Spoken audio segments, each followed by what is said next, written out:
Merci d'avoir choisi ITMP pour cette formation de poncture kinésithérapie sèche, dite technique de dry needling. Cette formation va s'articuler autour de deux parties, la première partie théorique, puis la partie pratique. La première partie donc est la partie théorique. Voici le plan de cours que nous allons suivre. Dans un premier temps, nous ferons un rappel des points gâchettes. Nous présenterons la technique et les spécificités de l'aiguille, le cadre réglementaire pour pratiquer cette technique, l'hygiène, la sécurité, la gestuelle autour de cette technique et les complications éventuelles et surtout les conduites à tenir.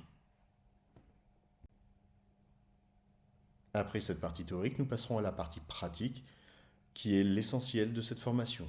Pour chaque zone, nous ferons les rappels anatomiques, nous verrons les zones de danger potentiel, nous ferons la palpation et le repérage des différentes structures, la façon de piquer et ensuite vous réaliserez cette poncture.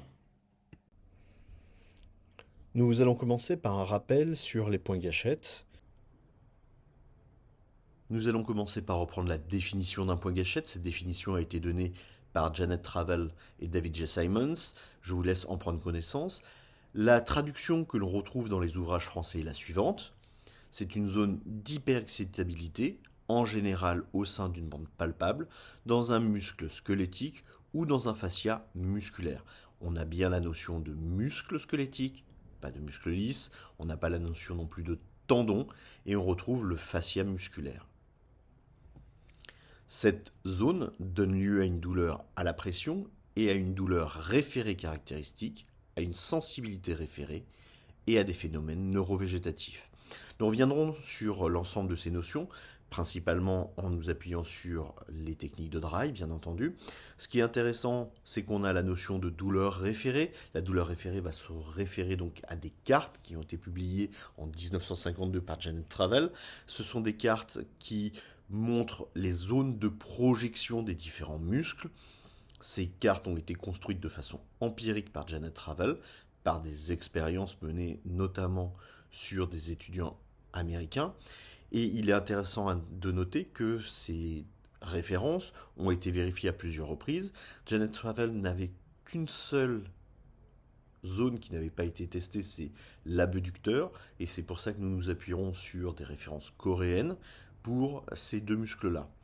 Donc on a la douleur référée, sensibilité référée, donc sur les zones, et bien entendu, on peut retrouver des réactions neurovégétatives, soit dans la zone, soit de façon générale.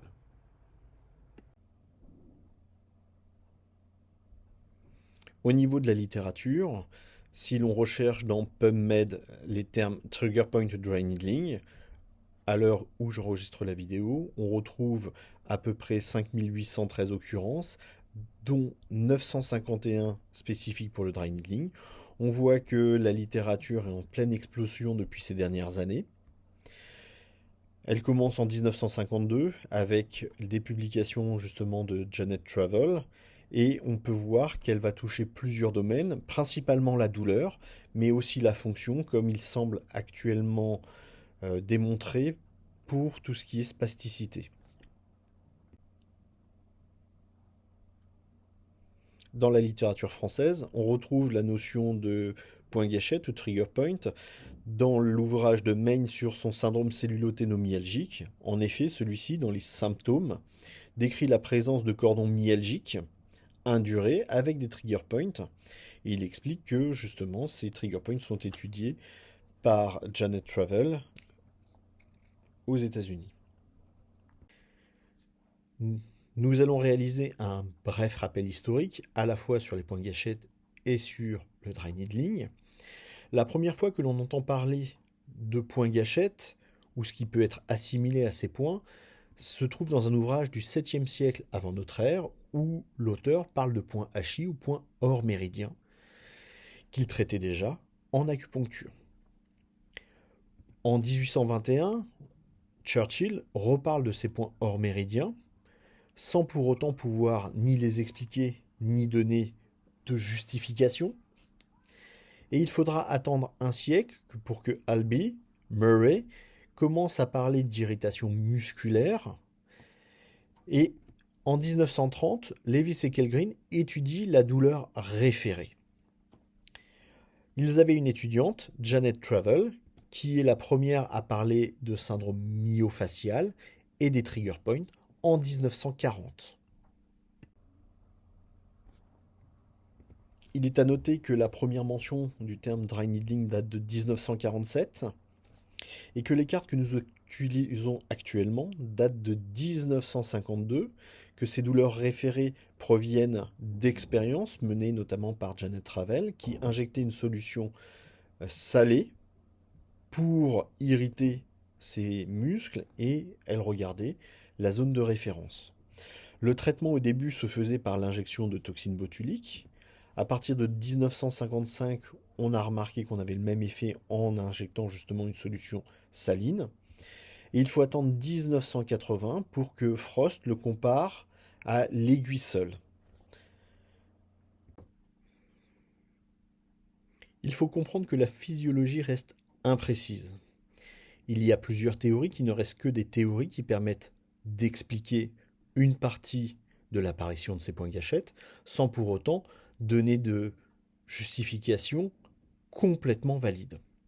Cela n'engage pas le fait que le traitement pourrait être efficace, on ne sait juste pas encore totalement le mécanisme de la création de ces points triggers. Donc plusieurs théories existent. La plus connue est la théorie intégrative, qui est composée de deux parties, l'Energy Crisis Theory et la plaque motrice. La théorie des douleurs référées, la théorie barrière-barrage, enfin la théorie du tissu conjonctif.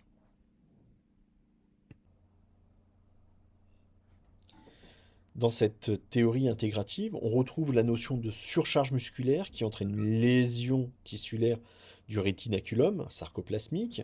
Ceci va entraîner une libération du calcium dans le milieu avec une incapacité de le résorber. Ce qui fait que la zone musculaire va être fragilisée et elle devient sensible et va donc réagir de façon disproportionnée. Dans cette théorie, l'ATP et le calcium permettent de maintenir la contraction et le relâchement musculaire. Classiquement, on a une dépolarisation qui va provoquer la libération de calcium dans le milieu. Cette libération de calcium va provoquer la contraction des ponts actomyosine et donc la contraction musculaire. On va avoir une réabsorption de ce calcium pour permettre le relâchement du muscle. Dans cette théorie, on a une zone où le métabolisme ne va plus être contrôlé. On a une perturbation principalement de la réabsorption du calcium. Cela entraîne une contraction constante au niveau de la fibre musculaire, ce qui serait à l'origine de la formation d'un point gâchette. Cela va entraîner une augmentation du métabolisme, une diminution de la circulation sanguine. Pour les plus vieux, c'est un petit peu la loi de l'artère. Cette diminution va être liée à la fois au système nerveux central et au système nerveux autonome, ce qui fait qu'on va avoir une diminution de l'ATP et une absence de relâchement des ponts actomyosine. Au final, localement, on a un déficit d'oxygène et un déficit d'énergie. Ceci va déboucher sur une phase inflammatoire avec la libération des substances algogènes, sur les nerfs notamment, dont le mécanisme n'est pas encore tout à fait explicite. On sait que là où il y a un trigger point, il y a une acidification du milieu. La cause n'est pas encore totalement expliquée. Au niveau des points gâchettes, on peut retrouver des modifications de trophicité. On peut avoir donc des dystrophies, des modifications morphologiques que l'on peut retrouver, avec souvent des sarcomères qui sont raccourcis, sans activité électrique, et allongés au niveau de leur jonction myotendineuse. Ceci va entraîner ce qu'on retrouve en clinique, une hypoextensibilité avec un muscle plus faible. La théorie radiculopathie est liée à une irritation nerveuse par une cause qui peut être soit discale, soit articulaire, qui serait responsable d'une information neurovasculaire provoquant la contraction d'un muscle et la formation d'un point gâchette. C'est pour ça que, pour plusieurs auteurs, il serait nécessaire, dans un premier temps, de traiter les causes vertébrales articulaire vertébrale notamment, et que si on continue après ce traitement à retrouver la présence d'un point gâchette, le traiter. Ce qui explique que vous pouvez retrouver dans plusieurs ouvrages le fait qu'il faut avoir éliminé toutes les causes pour enfin traiter un point gâchette. Il faut savoir que dans les pays anglo-saxons notamment, on a tendance à traiter à la fois le point gâchette et une origine probable, potentielle, articulaire, discale. Dans la théorie des douleurs référées, on note la présence d'une convergence de la douleur dans la corne postérieure de la moelle, ça c'est un fait, et qu'il y aurait l'existence hypothétique, ce n'est absolument pas prouvé, de connexion latente dans les tissus profonds qui entraînerait ces points gâchettes. La théorie barrière-barrage, c'est une sensibilisation périphérique avec une modulation centrale. La contraction musculaire provoque un piégeage du nerf qui provoque une hyperexcitation. Cette théorie est relativement intéressante dans le sens où les points gâchettes sont souvent secondaires à une cause dont on ne connaît pas encore l'origine, mais par exemple des limitations de mobilité des nerfs, des pincements neuraux, entraînent très souvent la présence de ces points gâchettes. Et après le traitement de ces points gâchettes, il sera nécessaire de réaliser des neuroglissements, des neurotensions. On comprend bien là une chose importante, c'est que le traitement des trigger points est souvent symptomatique et qu'il sera nécessaire de trouver la cause, qu'elle soit neuro, qu'elle soit articulaire, qu'elle soit posturale, pour adapter le traitement, certes, et surtout éviter que cela revienne. Dans cette théorie du tissu conjonctif, celui-ci aurait son propre système de douleur qui ne serait pour l'instant pas connu. Ceci permettrait d'expliquer que ces points gâchettes arrivent toujours dans une zone à peu près identique, ce qui fait que en 1952, sur les premières cartes, et encore actuellement, vous voyez qu'il y a une croix qui est notée. À la base, les auteurs pensaient que ces points gâchettes étaient toujours au même endroit. On sait actuellement qu'ils ne sont pas tout à fait au même endroit, mais vous verrez souvent qu'ils sont dans la même zone, sans que pour autant on puisse l'expliquer. Quelle que soit l'origine du point gâchette, sa présence entraîne une acidification du milieu. C'est-à-dire qu'on a la présence d'ions H+. Ces ions vont activer les fuseaux 3 et 4 qui sont chémosensibles, ce qui va provoquer une activation notamment de ces récepteurs qui eux-mêmes vont entraîner une tension et qui vont maintenir la contraction. Ce qui fait que au niveau de notre boucle, on a une adaptation, ce qui va créer une douleur qui elle-même va hyperactiver la boucle gamma, et donc nous sommes dans un cercle vicieux. Dans ce modèle de Gerwin, une atteinte musculaire va provoquer une hypoxémie, une ischémie. On sait qu'on a donc la libération de substances inflammatoires, on a aussi des substances algogènes qui sont libérées, on a donc un défaut de régulation et une prolongation de la contraction musculaire. On sait qu'on a une acidification du milieu, ce qui inhibe l'activité de la céase. La contraction monte en 10 à 15 minutes, ce qui explique le fait qu'on peut avoir la présence d'un trigger qui peut arriver très rapidement. De même, ces substances inflammatoires créent une sorte d'œdème local par augmentation de la perméabilité locale, ce qui active là encore les nocicepteurs périphériques. Comme nous avons vu, cette atteinte musculaire va entraîner une ischémie, une hypoxémie. Cette ischémie et cette hypoxémie va entraîner la libération de neuropeptides, de cytokines, de substances inflammatoires. On l'a dit, on a un œdème, et notamment les substances inflammatoires et cet œdème vont activer des nocicepteurs périphériques. On aura donc 3 réponses, une douleur locale, ce qui explique que dans le trigger point, on a une douleur exquise à la pression, une sensibilisation périphérique et une sensibilisation centrale. Cette sensibilisation centrale va elle-même être responsable de la douleur référée. Nous allons voir dans les diapositives suivantes ce qu'on entend par sensibilisation centrale et sensibilisation périphérique. La sensibilisation centrale correspond à une hyperréactivité cérébrale à une stimulation. Le cerveau va donc surinterpréter une stimulation. À savoir qu'une stimulation infradouloureuse sera interprétée par le cerveau comme un message douloureux. Souvent, on donne l'exemple d'un détecteur de fumée qui est mal réglé et qui va se déclencher à la moindre augmentation de chaleur. Là, c'est un peu la même chose que l'on va retrouver avec les triggers. Une stimulation infradouloureuse à la base va être interprétée par le cerveau comme douloureuse et va donc donner une surinterprétation et une douleur au patient.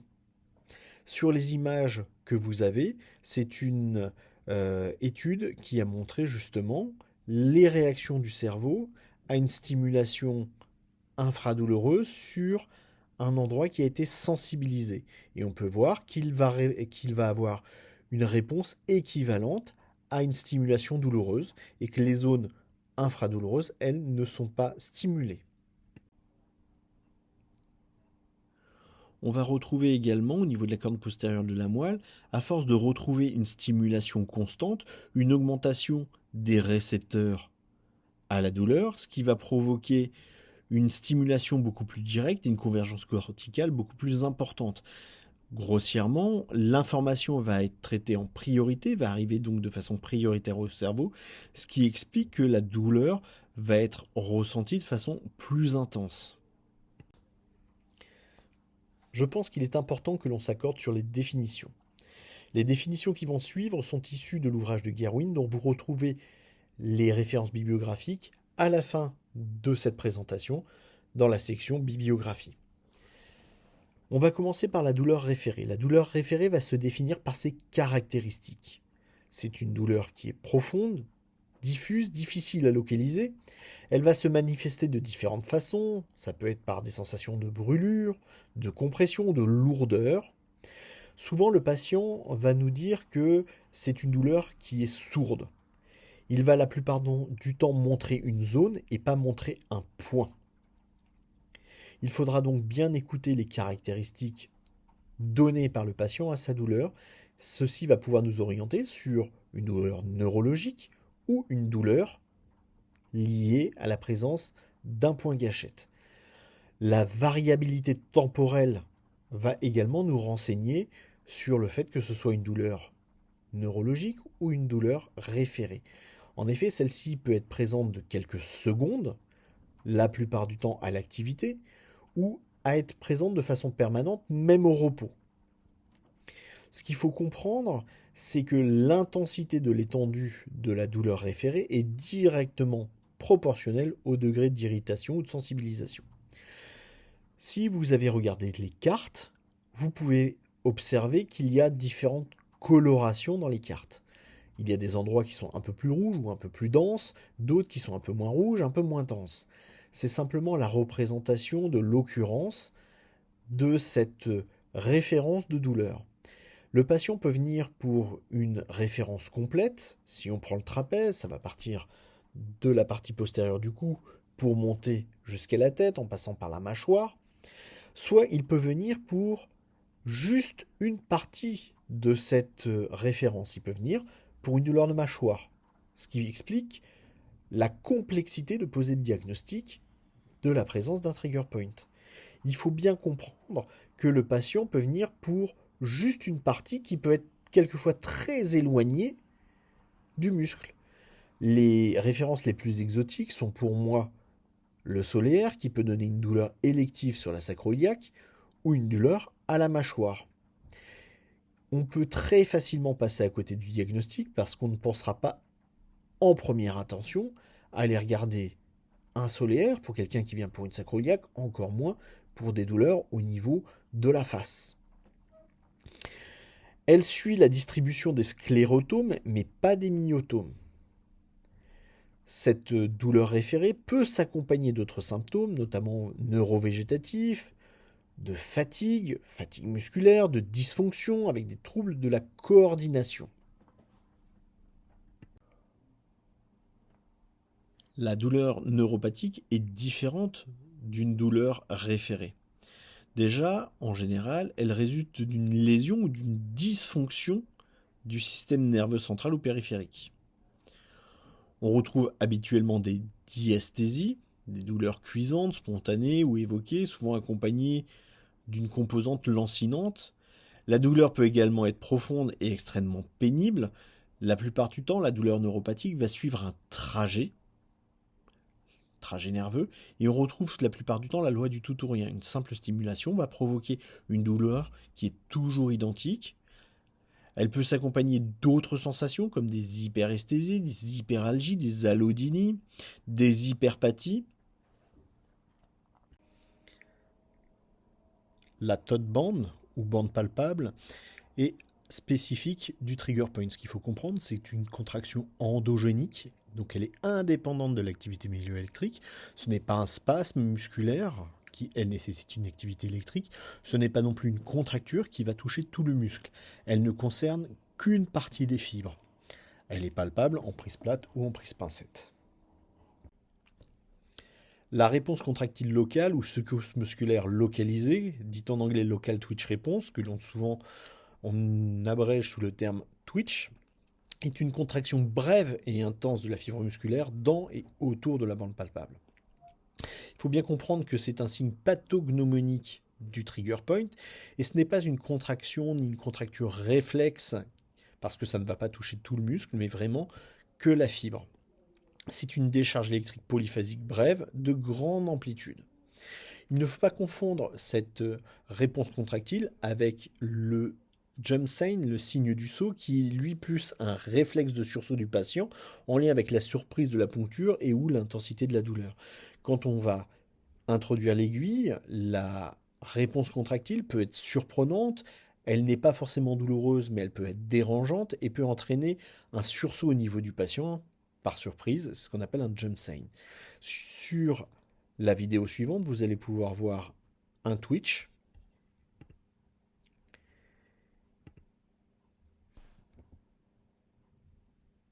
Voilà.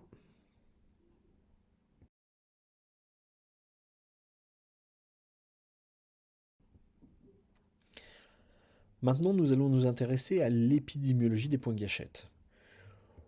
Ça touche plus les femmes que les hommes, ça sous-entend souvent une composante hormonale. L'âge est compris entre 27 et 50 ans. En dessous, souvent, c'est plus lié à du surmenage. Au-dessus de 50 ans, on a une sénescence musculaire qui fait qu'on devient un peu moins sensible. Ce n'est pas pour autant qu'on ne retrouvera pas de points gâchettes chez les jeunes ou chez les personnes plus âgées. On retrouve plus de sédentaires, notamment avec la notion d'étirement qui est absente. Le tableau que vous avez devant les yeux permet de regrouper les facteurs aggravants également, aggravants de la douleur, également justement de cette douleur référée. On voit qu'ils sont antagonistes, souvent la surcharge musculaire, l'activité augmente la douleur, tandis que le repos la diminue. Ce que nous avions vu tout à l'heure, c'est que la douleur référée pouvait augmenter avec la stimulation. L'étirement actif, toujours cette sollicitation musculaire, provoque la douleur. La pression sur le point gâchette est un facteur aggravant avec cette douleur locale, localisée, que nous avons vu tout à l'heure. Et le traitement d'un point gâchette est un facteur calmant. Souvent, dans les facteurs qui permettent d'identifier la présence d'un point gâchette, c'est qu'on a une diminution de 50 à 70% de la douleur en post-traitement. Cela apparaît à peu près chez 80% des patients, nous en parlerons plus tard. La contraction prolongée provoque la douleur. Là encore, c'est cette idée de d'ischémie qui est retrouvée. Même chose pour le froid, l'humidité, le stress. Le chaud rapporte de la vascularisation et ainsi diminue les points gâchettes. Plusieurs facteurs peuvent favoriser l'apparition de ces points gâchettes. Parmi ceux-ci, on peut citer la surcharge musculaire, qu'elle soit aiguë ou chronique. En effet, la surutilisation musculaire peut entraîner des zones de tension qui elles-mêmes vont engendrer l'apparition de ces triggers. Ainsi, une population sera particulièrement exposée à ce facteur, c'est la population des sportifs. En effet, les sportifs professionnels vont surcharger les muscles par leur entraînement, les compétitions, ce qui va favoriser l'apparition de ces points gâchettes. Les sportifs amateurs, quant à eux, vont souvent avoir des carences dans leur entraînement, avec notamment des manques d'étirement ou d'hydratation par exemple, ce qui peut entraîner l'apparition des points gâchettes. Un autre facteur est l'étirement ou le raccourcissement chronique. En effet, une posture maintenue longtemps peut entraîner des tensions musculaires qui elles-mêmes vont engendrer l'apparition de ces points gâchettes. Ainsi, par exemple, le fait de dormir sur le ventre, pied en flexion plantaire, peut entraîner un raccourcissement chronique du gastrocnémien médial et ainsi être responsable de l'apparition de ce trigger dans ce muscle. L'élongation musculaire ou de façon plus générale tout traumatisme musculaire peut entraîner la modification de la physiologie de la contraction et donc générer des tensions qui seront responsables de l'apparition de ces points gâchettes. De façon similaire, une activité musculaire à froid, c'est-à-dire sans échauffement préalable, peut engendrer des traumatismes qui vont eux-mêmes engendrer des tensions musculaires responsables de l'apparition de ces points. Un autre facteur intéressant est l'arthrose. La présence d'une arthrose va modifier la cinétique de l'articulation et être responsable souvent de douleurs. Et ces deux mécanismes peuvent engendrer l'apparition de ces points. Ainsi, une partie de douleur peut être imputable à l'arthrose et une autre partie peut être imputable à la présence de ces points gâchettes. Par exemple, dans le cas de la rhizarthrose, le patient peut avoir des douleurs au niveau du pouce en lien avec son arthrose, mais également par la présence d'un point gâchette au niveau du premier interosseux. Le traitement de ce point pourra permettre une diminution des douleurs qui, trop souvent, sont entièrement imputées à l'arthrose. Dans les autres facteurs, on retrouve également un point gâchette secondaire ou satellite qui entretient la présence d'un point gâchette dans un muscle. Une atteinte somatique ou viscérale peut être responsable de la présence d'un point gâchette. Cela se retrouve principalement sur les muscles de l'abdomen, comme par exemple les grands droits. Une perturbation psychique est une cause fréquemment rencontrée dans certains muscles dits émotionnels. En effet, le stress, l'anxiété vont engendrer une augmentation de tonus dans ces muscles et cette augmentation de tonus va être responsable de la création de ces points gâchettes. Ainsi, le patient va se contracter au niveau des trapèzes dans une période de stress, favorisant les triggers de ces muscles. Il peut également serrer les dents, c'est pour cela que l'on retrouve fréquemment des points gâchettes au niveau du masséter. Le facteur climatique peut être une cause de la genèse de ces triggers, principalement le froid et l'humidité. Comme nous l'avons dit précédemment, une perturbation hormonale peut engendrer l'apparition de ces points. C'est pour cela que dans l'épidémiologie, on retrouve plus de femmes que d'hommes atteintes. On peut également citer comme perturbation hormonale l'hypothyroïdie. Une infection peut être une cause de la présence de triggers et est une exclusion à la prise en charge en dry needling. Les carences en vitamines et en oligo-éléments, principalement en vitamine D, B, notamment la B9, l'acide folique, et en oligo-éléments comme le fer, le magnésium, peuvent être la source de la présence de ces points gâchettes. Cette cause est pour moi recherchée lorsque l'on trouve de nombreux points gâchettes disséminés à travers le corps. Il est possible de demander au patient soit de faire des dosages, soit de lui proposer une cure de polyvitamines s'il ne présente pas de contre-indication. Enfin, des troubles de l'équilibre acido-basique sont également source de l'apparition de ces triggers. Dans ce tableau, vous avez regroupé les principaux facteurs que l'on retrouve. Ils sont classés en différentes catégories, mécaniques, métaboliques, infectieux, nerveux, émotionnels. Et ils retrouvent les principales causes. Ce tableau est issu d'un article dont vous aurez les références dans la fin de ce diaporama. Le diagnostic est la pierre angulaire du traitement des points gâchettes. Il faudra dans un premier temps exclure les contre-indications, rechercher les différents drapeaux rouges, ensuite évaluer la douleur du patient, évaluer la présence d'un point gâchette, le rechercher, effectuer un diagnostic différentiel pour proposer le traitement le plus adapté à notre patient. Dans un premier temps, il convient de rechercher les exclusions et donc les contre-indications à la prise en charge du patient. Cela s'effectue par le triage et la recherche des drapeaux rouges ou red flags, que vous avez déjà vus lors des différentes formations. Là, nous allons rajouter la recherche des exclusions en lien avec la prise en charge spécifique des trigger points et du dry needling. Ces contre-indications d'ordre général ou spécifique seront vues dans la suite de la présentation. L'évaluation de la douleur du patient est l'élément majeur qui doit nous guider dans la recherche de ces points. En effet, le patient, la plupart du temps, vient pour une plainte qui est une plainte douloureuse. Ainsi, le schéma de la douleur, son intensité, ses caractéristiques de survenue, les facteurs aggravants, les facteurs calmants, vont permettre de nous orienter sur la présence ou non d'un point gâchette. Maintenant, nous allons pouvoir nous intéresser à la présence d'un point gâchette. Pour ce faire, nous allons rechercher les différentes mobilités, qu'elles soient actives ou passives. Nous allons regarder s'il y a la présence d'une faiblesse musculaire sans amyotrophie. La présence d'une amyotrophie peut nous signaler une atteinte neurologique. On peut regarder s'il y a la présence de modifications végétatives dans la zone de la douleur, par exemple des modifications, des perturbations de la pilosité.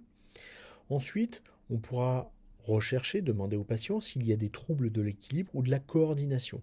Les troubles de l'équilibre sont en lien avec certains points et les troubles de coordination sont à la fois une perturbation de la coordination liée à la faiblesse musculaire, mais aussi la perturbation de la cinétique.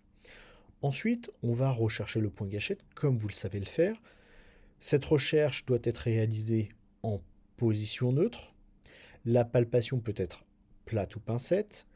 On recherche une zone de tension, un cordon myalgique, de façon transversale aux fibres.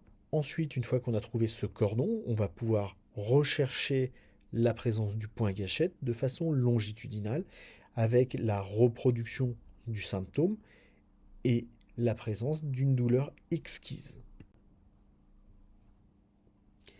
Il n'y a pas de consensus dans le diagnostic des points gâchettes. Nous retrouvons dans plusieurs articles des signes majeurs et mineurs. Cette absence de consensus pose souvent un problème dans les études par rapport à la fiabilité du diagnostic de la présence de ces points gâchettes. Aussi, j'ai décidé de vous présenter ce score publié en 2023. Pour affirmer la présence d'un point gâchette, il faut qu'un des éléments de la partie A et de la partie B soit validé. Dans la partie A, on retrouve la notion de point hypersensible ou de présence d'un nodule dans la bande palpable. Ce qui est intéressant, c'est que l'on peut avoir un trigger point sans retrouver de nodule. Dans la partie B, on va retrouver différents signes. Le premier est la douleur référée. Il est à noter que cette douleur référée doit être reproduite avec une pression assez faible, 2 à 3 kg de pression.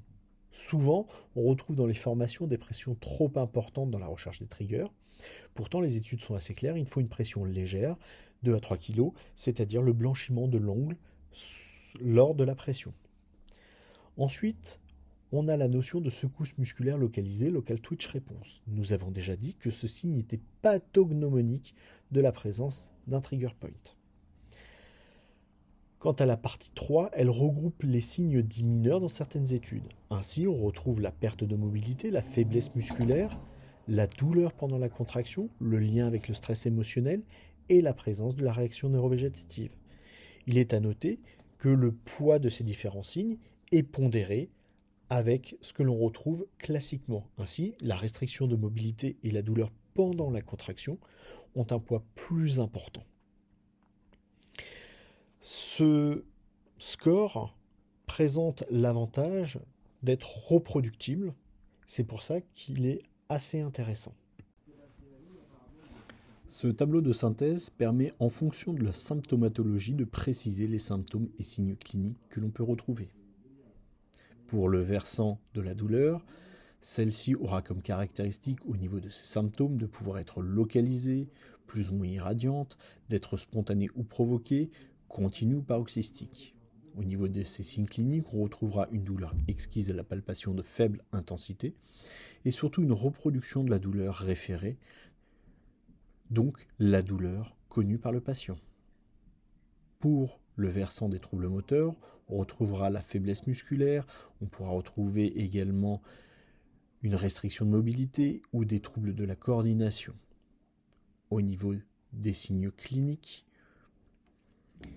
on aura la perception d'une bande musculaire et la réponse musculaire localisée ou twitch. Sur le versant de la dysautonomie, on pourra retrouver une pâleur cutanée, de l'œdème, de la transpiration, et au niveau des signes cliniques, la possibilité de provoquer ces signes par la palpation d'un point trigger. Sur le versant des troubles de la proprioception, on pourra retrouver des troubles de l'équilibre, des acouphènes, des anomalies de la perception, par exemple dans le poids des objets. Sur le versant de la sensibilisation centrale, on pourra retrouver de la dépression, des troubles du sommeil, des hyperesthésies, à tous les modes. Nous avons longuement insisté sur la difficulté de poser le diagnostic de la présence d'un point gâchette. Nous avons vu que l'on pouvait retrouver soit un cordon, soit un nodule, et cela va se faire par la recherche palpatoire, comme vous l'avez fait lors de votre formation sur les trigger points. La recherche palpatoire peut s'effectuer de deux façons, par une palpation dite plate ou une palpation en pincette. La palpation plate que l'on peut voir sur cette photo va être faite pour tout ce qui est les muscles en nappe musculaire. Par exemple, au niveau des fessiers, infraépineux. Bien entendu, on a ensuite la palpation en pincette. Sur cette image, vous avez l'illustration d'une prise en pincette. Ici, le grand dorsal. Nous utiliserons dès que possible la prise pincette pour tous les muscles que nous pouvons saisir. Il conviendra bien entendu de faire un diagnostic différentiel pour savoir si on n'est pas en présence d'une atteinte neurogène, une fibromyalgie, myopathie, autre atteinte arthrosique, inflammation, dysfonction vertébrale, viscérale. Les causes sont multiples.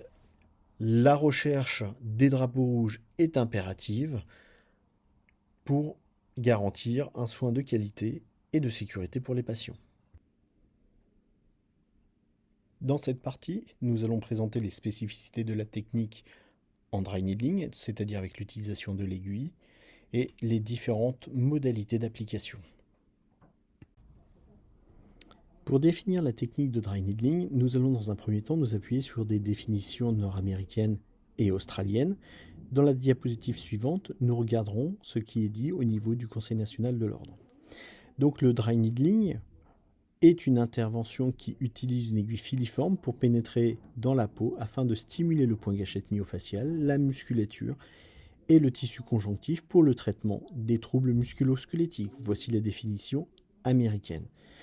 Pour la définition australienne, c'est une poncture rapide et à court terme sur des tissus altérés ou dysfonctionnels afin d'améliorer ou de restaurer la fonction. Cette technique peut inclure la poncture des points gâchettes myofaciaux, du périoste et des tissus conjonctifs. Il peut être effectué avec une aiguille d'acupuncture ou toute aiguille sans injection de fluide. On retrouve un certain nombre de points communs dans ces deux définitions. La première, c'est l'utilisation d'une aiguille filiforme qui peut être d'acupuncture ou non. L'intérêt d'utiliser des aiguilles d'acupuncture, c'est la facilité de s'en procurer et l'absence de gestion de la stérilisation. Ensuite, on voit que dans les deux définitions, on va toucher le point myofacial, mais pas uniquement, et on a entre autres le tissu conjonctif. On peut penser notamment au fascia, et on le verra dans les diapositives suivantes. On peut avoir un effet non négligeable sur le tissu facial. Enfin, dans les deux définitions, une c'est spécifié, l'autre beaucoup moins, on retrouve la notion de aiguille seule, sans injection de produit. Il faut savoir qu'à l'origine, on utilisait des produits médicamenteux type toxine botulique. Enfin, ce qui est important à noter, c'est qu'on ne retrouve pas la notion de tendon. On ne pique pas dans un tendon. Certaines techniques dans certains pays vont utiliser le dry needling, une forme de dry needling, pour traiter et piquer le tendon. Nous allons nous borner dans la pratique qui est reconnue en France à la poncture du muscle, la poncture des points gâchettes et le traitement de la douleur qui y est associée. Maintenant, nous allons nous intéresser au référentiel du Conseil de l'Ordre et du Collège de la massokinésithérapie. Cette technique consiste en la stimulation d'un point gâchette par une aiguille d'acupuncture. Cette stimulation va permettre au muscle de diminuer sa contraction et de diminuer les douleurs référées. On retrouve la même notion que précédemment dans les définitions américaines ou australiennes. L'aiguille est introduite dans le muscle jusqu'à atteindre la profondeur nécessaire pour traiter ce point gâchette. Là encore, on ne retrouve pas la notion de tendon. Par contre, la notion de tissu conjonctif est moins présente.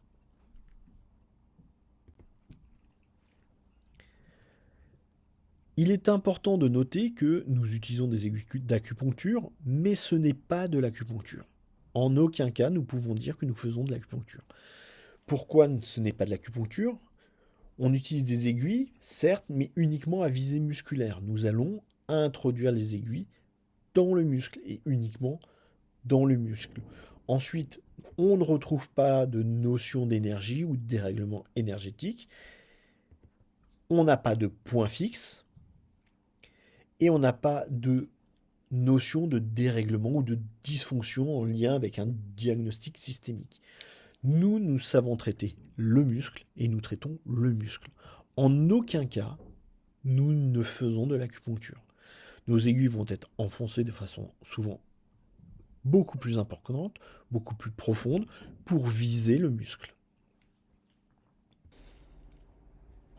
Pour réaliser cette technique, nous utiliserons des aiguilles d'acupuncture, notamment pour leur facilité d'accès. Voici une aiguille d'acupuncture. Elle est composée d'une pointe qui va permettre de rentrer dans la peau, corps ou lame qui est la partie qui sera introduite plus ou moins profondément dans le muscle. Il faudra donc choisir une lame plus ou moins longue.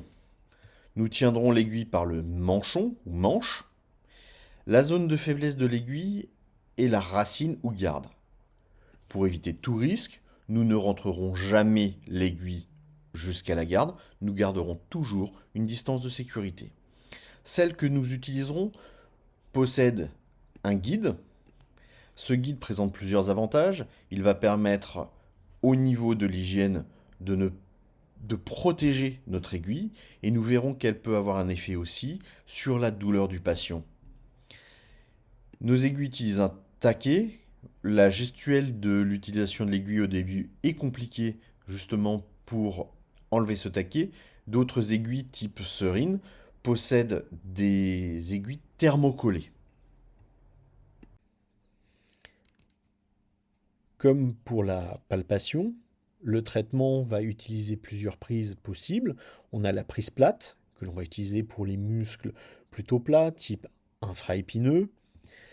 La prise pincette, qui va être utilisée dès que c'est possible avec des muscles comme par exemple le biceps ou autre. Il est à noter que cette prise présente un certain nombre de sécurités, notamment par le fait que l'on connaît les structures qui seront traversées par l'aiguille. Et nous avons une troisième prise, qui est la prise mixte, que l'on verra en pratique, qui présente les avantages de la prise plate et la sécurité de la prise pincette. C'est une prise que j'affectionne particulièrement. Lorsque l'on réalise cette poncture, on doit être dans une position stable. Pour pouvoir assurer un geste sécuritaire, il faut que le thérapeute soit stable, mais également que le patient ne puisse pas bouger le segment qui est poncturé. Nous l'avons vu tout à l'heure, le patient peut avoir ce qu'on appelle des jump signs, des mouvements un petit peu réflexes, qui sont liées à la surprise, quelquefois à la douleur, et pour ça, le patient doit être stabilisé, immobilisé d'une certaine façon. Nous utiliserons donc des positions où le segment ou la partie piquée ait le moins de possibilités possibles de bouger. Il est à noter que le muscle traité ne doit pas être en tension. Et surtout, nous ne devons pas mettre en tension les nerfs. À partir du moment où le nerf est en tension, il est plus facile de piquer dedans.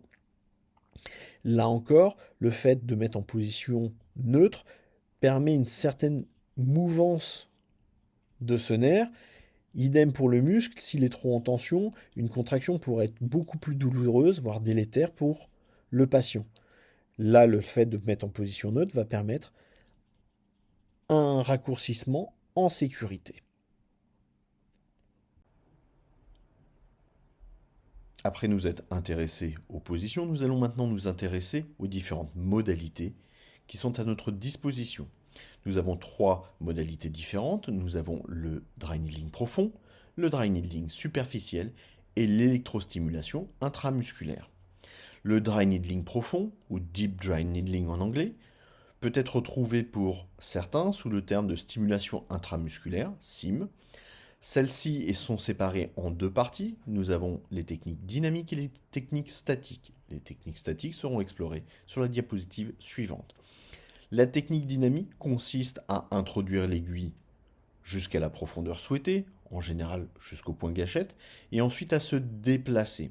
On peut voir les différentes modalités, soit on déplace sur place, c'est-à-dire qu'on remonte et qu'on redescend.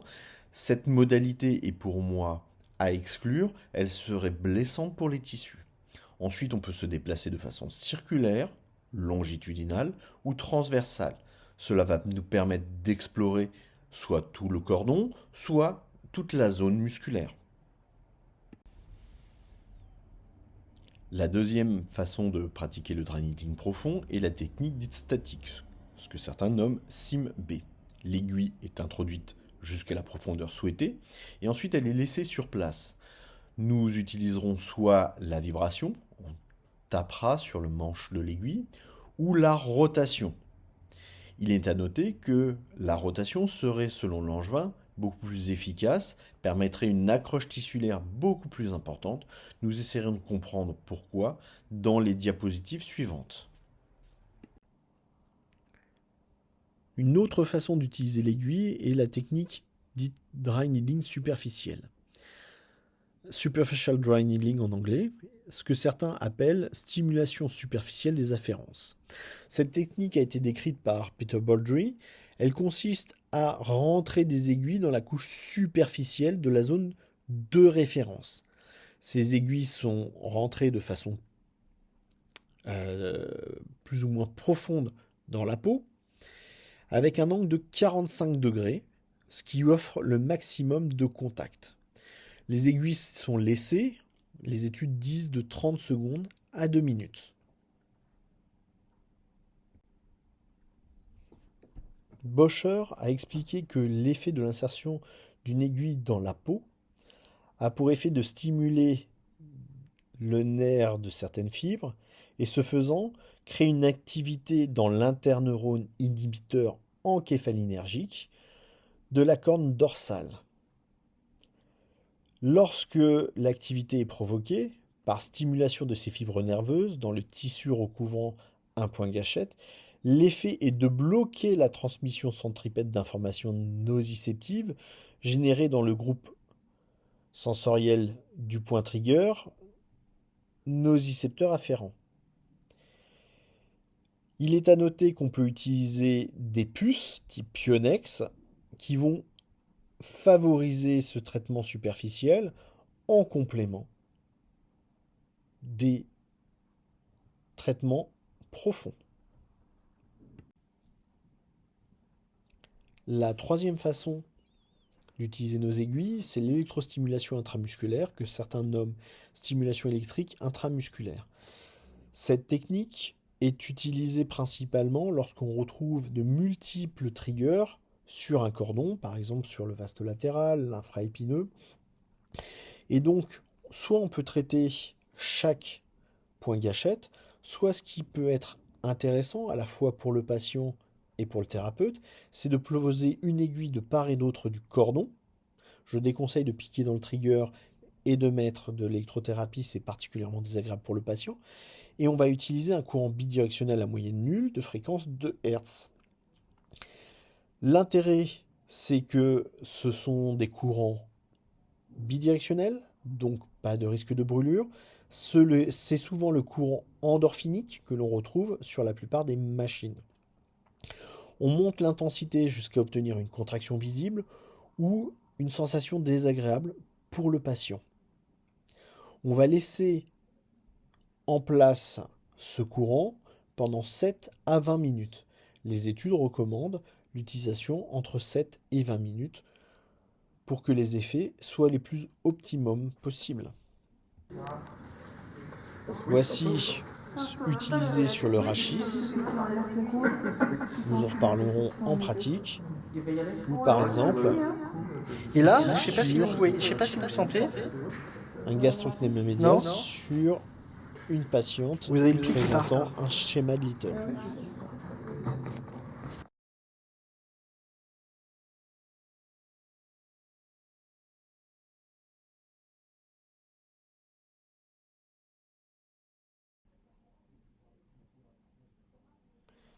Que ce soit à la main ou à l'aiguille, nous allons traiter les points gâchettes. Cependant, l'aiguille a des effets que la main ne pourra retrouver, notamment par un phénomène qui a été démontré par le professeur Langevin.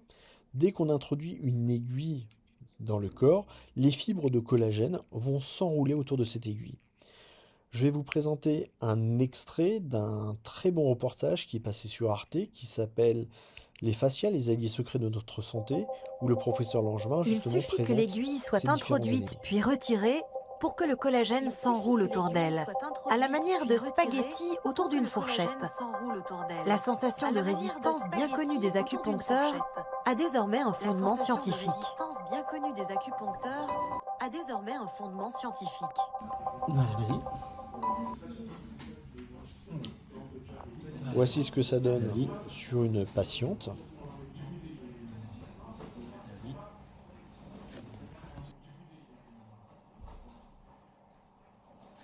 On voit bien les fibres de collagène et la peau qui s'est enroulée tout autour de l'aiguille. L'aiguille, là, accessoirement, ne peut plus être tellement retirée. Il faudra attendre que les fibres se relâchent pour pouvoir retirer notre aiguille.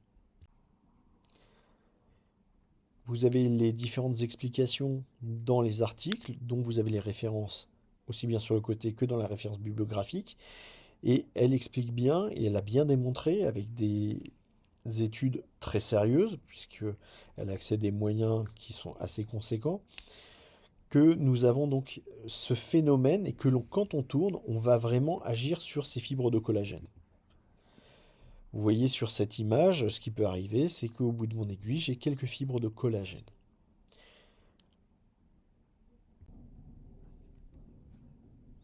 L'introduction de l'aiguille va également avoir des effets avec l'activation d'un TRPV1 qui est un récepteur à la capsaïcine. En effet, quand on rentre l'aiguille, on va créer une inflammation locale qui va activer ce récepteur qui va avoir des actions sur le blocage du message douloureux, l'augmentation d'endorphine, qui est un des phénomènes majeurs que l'on va retrouver en utilisant l'aiguille.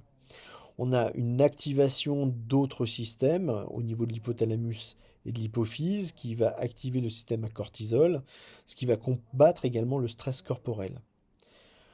Ces différents effets, dont nous ne rentrerons pas dans les détails, est très bien expliqué dans l'article dont vous avez la référence. Ce qui sous-entend que l'aiguille, en plus de traiter le point gâchette, aura d'autres effets qui permettent d'expliquer la rapidité de traitement. Il est important de noter que ce soit à la main ou à l'aiguille, à la fin, on aura le même résultat. Simplement, ce qui n'est pas décrit dans les études, c'est à la fois le temps de traitement et le confort pour le patient. La plupart des patients qui auront essayé l'aiguille une fois ne voudront plus repasser à la main. La main est paradoxalement plus douloureuse que l'aiguille. Nous vous engageons à utiliser des aiguilles de bonne qualité. Sur la diapositive, vous pouvez observer la pointe de l'aiguille qui a été émoussée, tordue par le fait de passer les différentes couches tissulaires, notamment les fascias. Il est à noter que au niveau de la sensation, quand on a la pointe qui est un peu émoussée, on a l'impression de raccrocher ou d'avoir comme une peau de chamois sur une vitre, ce bruit assez spécifique, mais la plupart du temps vous sentirez que ça va raccrocher, il faudra donc changer d'aiguille. Même si ces aiguilles paraissent très acérées, elles peuvent assez vite s'émousser. Dans cette troisième partie, nous allons nous intéresser au cadre réglementaire de la pratique du dry needling en France. Le premier avis du CNO date du 14 juin 2017 qui va nous autoriser à utiliser la poncture kinésithérapique sèche dite dry needling. Il faut savoir que cet avis a été modifié et encore une fois remodifié. Sa mise en œuvre nécessite la réalisation d'un diagnostic kinésithérapique sans préjudice de l'établissement d'un diagnostic médical.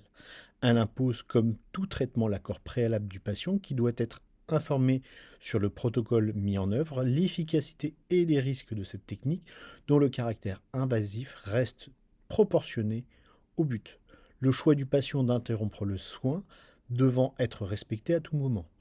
Cela, on va en parler un tout petit peu plus tard. Donc cet avis qui a été modifié puis remodifié s'appuie notamment ensuite sur... Suite à ces avis et diverses péripéties, nous avons un jugement du Conseil d'État du 10 mai 2022 qui vient censurer le dernier avis du Conseil de l'Ordre. Je vous en laisse prendre connaissance. Il est très facile de le retrouver sur Internet. Dans cette diapositive, je vais vous présenter le résumé. Le résumé dit que tout kinésithérapeute qui s'estime formé à une technique entrant dans la compétence de la profession peut librement le pratiquer. À partir du moment où on considère que le dry needling fait partie de nos compétences, tout kinésithérapeute peut la pratiquer et il n'y a pas de condition ni de formation ni d'examen. Voici en substance ce que nous dit le Conseil d'État. Ce qui va se substituer à ça, c'est le code de déontologie et que l'on doit mettre en œuvre que des techniques que l'on pense maîtriser, que l'on connaît et dont on peut assurer la garantie de la sécurité des soins pour le patient. Nous avons vu qu'il n'y a plus de conditions de formation. Seul le code de déontologie et son respect s'imposent au thérapeute. Ainsi, le thérapeute ne doit traiter que les zones où il a été dûment formé. Il ne doit traiter que les zones qu'il connaît et pense maîtriser. Le geste technique va s'améliorer avec le temps, avec les formations, avec la pratique, et au début, certaines zones peuvent faire peur, certains muscles peuvent faire peur, et le fait de progresser dans la gestuelle, dans la connaissance de l'anatomie, va permettre au thérapeute d'aborder certaines zones qui, dans un premier temps, ne souhaitaient pas être traitées en aiguille.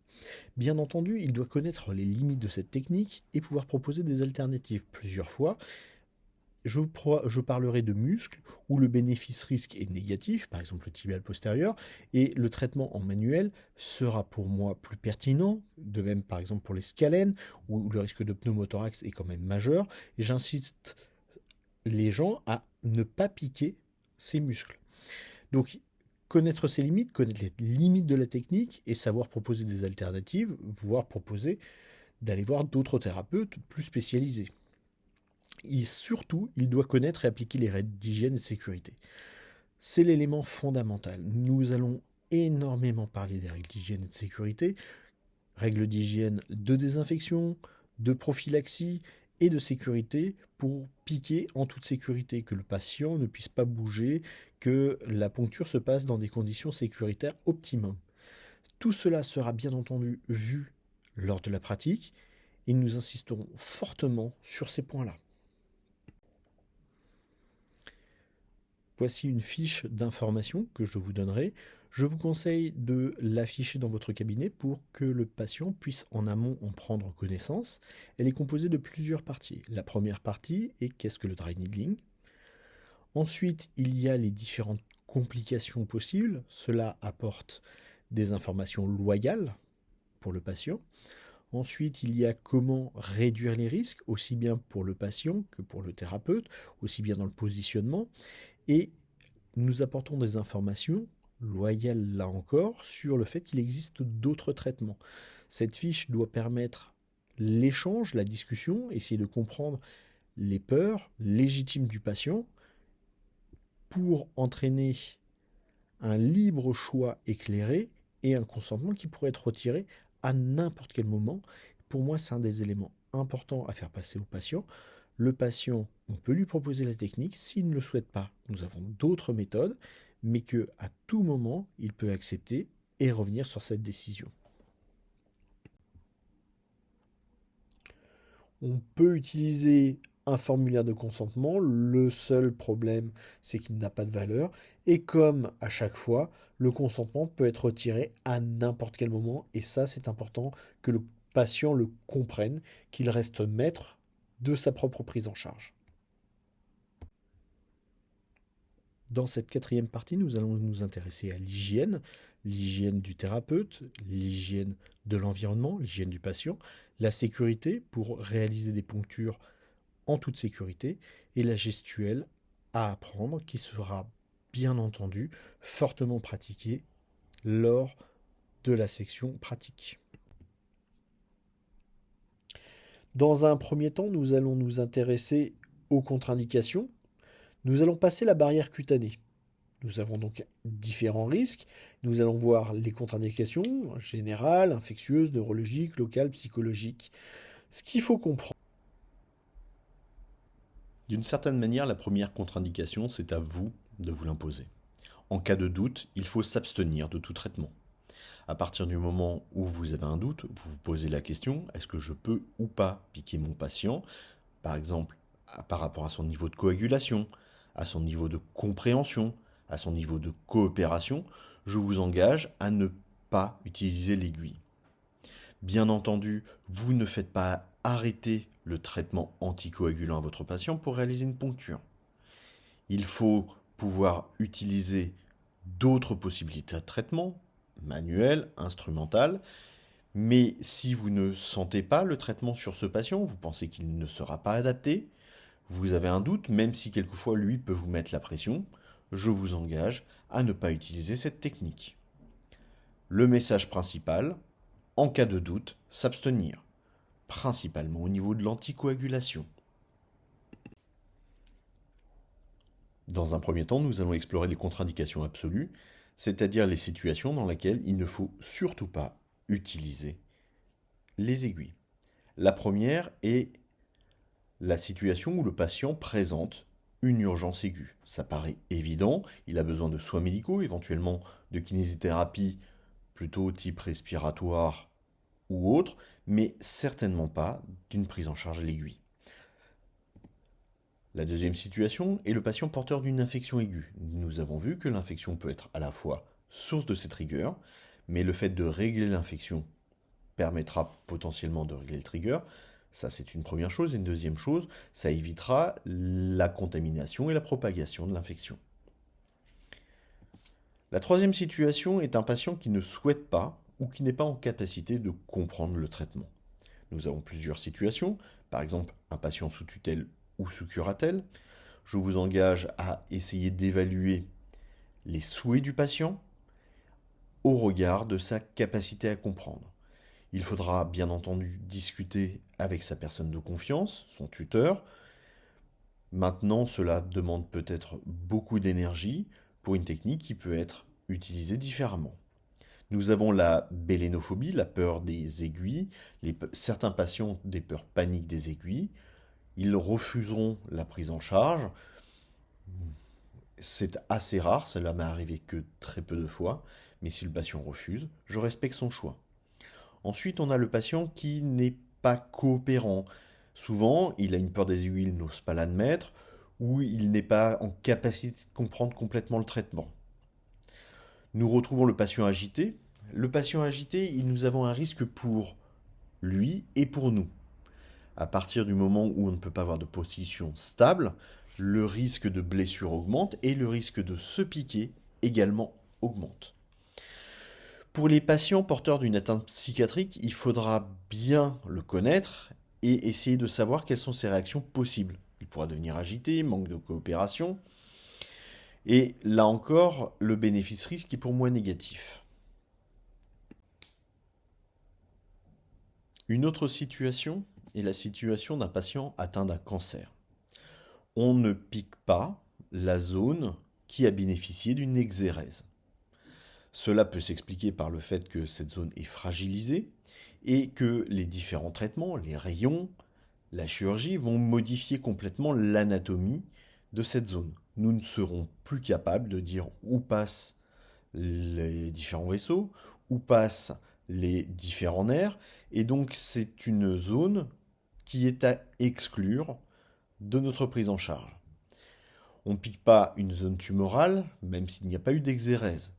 Cela paraît évident, mais je préfère encore le rajouter. Maintenant, se pose la question de l'anticoagulation. Nous ne connaissons en général pas très bien l'anticoagulation. C'est pour cela que je vais vous fournir un support sur qu'est-ce que l'anticoagulation et les différents médicaments. Ce que l'on retrouve dans les ouvrages, c'est qu'on ne pique pas un patient qui a un INR supérieur à 1,5. Si le patient connaît son dosage, qui est quand même assez courant, il faudra donc lui demander. Et vous ne piquerez pas si le patient est trop anticoagulé. Bien entendu, si un patient est en post-greffe ou autre, vous savez qu'il a un taux d'INR à 4 à 5, il faudra donc s'abstenir de piquer. Pour les patients qui présentent des troubles de la coagulation, comme l'hémophilie, cela ne posera pas forcément de problème parce qu'ils ont des compensations, notamment des facteurs 7. Il faudra donc l'avoir avec lui. Le patient se connaît en général très très bien. Une très grande prudence est recommandée pour les patients prenant des antiagrégants plaquettaires, surtout les nouveaux antiagrégants plaquettaires qui sont assez puissants. Comme je vous l'ai dit précédemment, si vous avez un doute, vous ne piquez pas. Le cas particulier de l'aspirine, le patient qui prend de l'aspégique, de l'aspirine à dose cardiologique au long cours, n'est pas une contre-indication à la prise en charge en aiguille.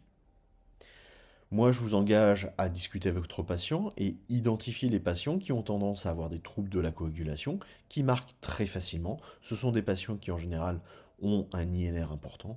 Il faudra donc s'abstenir de piquer.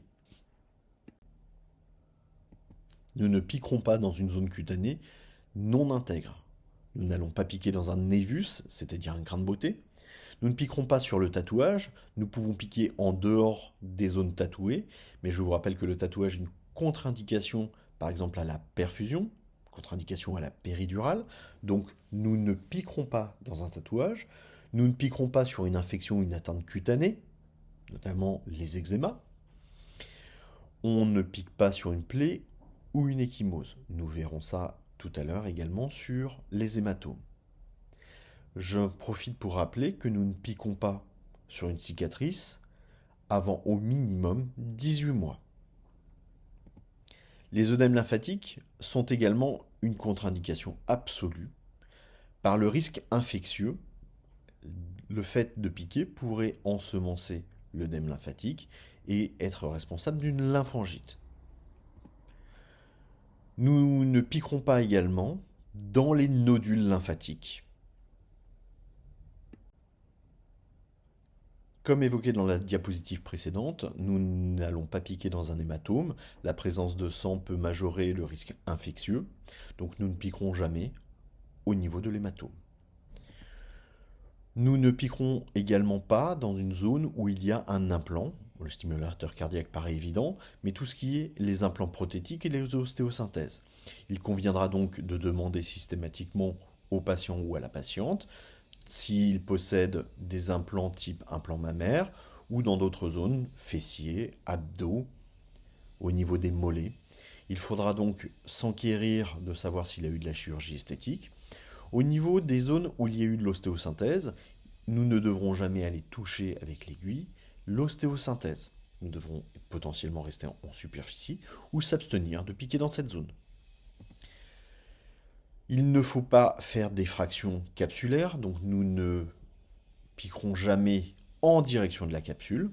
Nous pouvons nous éloigner des zones capsulaires, mais ce qu'il faudra vraiment bien faire attention, c'est de ne pas aller en direction de la capsule, de ne pas aller dans des muscles qui sont très proches des zones capsulaires.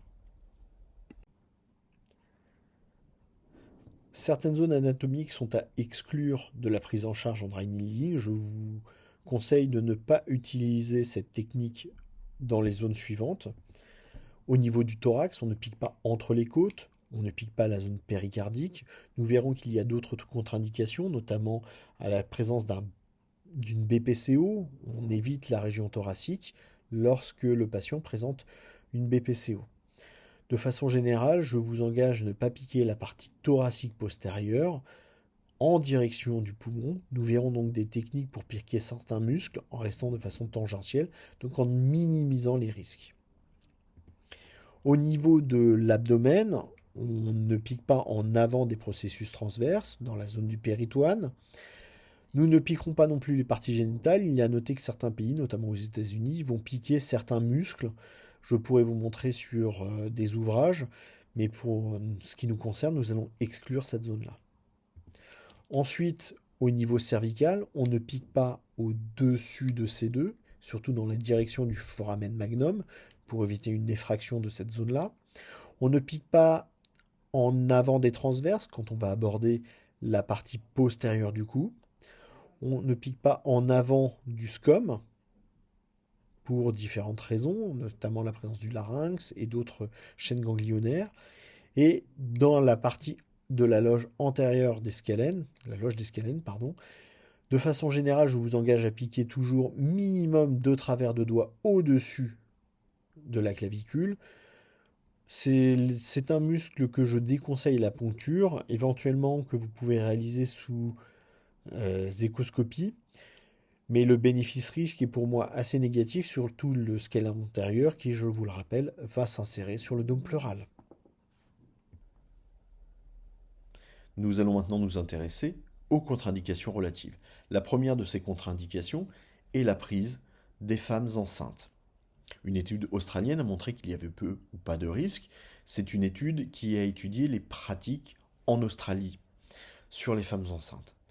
Cependant, je vous engage à utiliser la plus grande prudence. Déjà, une chose importante, la zone abdominale et lombaire sont exclues de la prise en charge. Il semblerait également, en acupuncture, que certains points permettraient de déclencher l'accouchement, des points au niveau des mains, des points au niveau des chevilles. Donc ces zones sont là encore à exclure.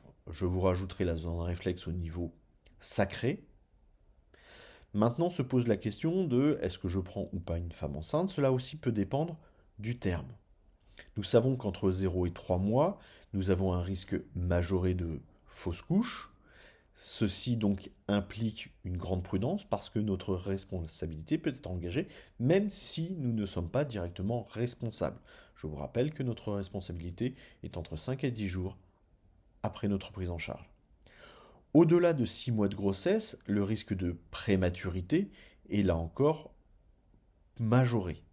Donc, si par hasard, dans les suites d'un traitement, il y aurait un déclenchement prématuré, cela pourrait vous être imputé. Donc, de façon générale, je vous engage à être très prudent sur la prise en charge de la femme enceinte. Maintenant se pose la question du patient mineur. Cette question va être à discuter avec le patient, voir ses capacités de compréhension et bien entendu sera soumis à l'autorisation des parents. Souvent, nous n'aurons pas ce problème-là, les enfants en bas âge n'ont pas de point gâchette. Maintenant, on va se poser la question de l'adolescent. Cela va dépendre bien entendu de son gabarit, de ses activités sportives.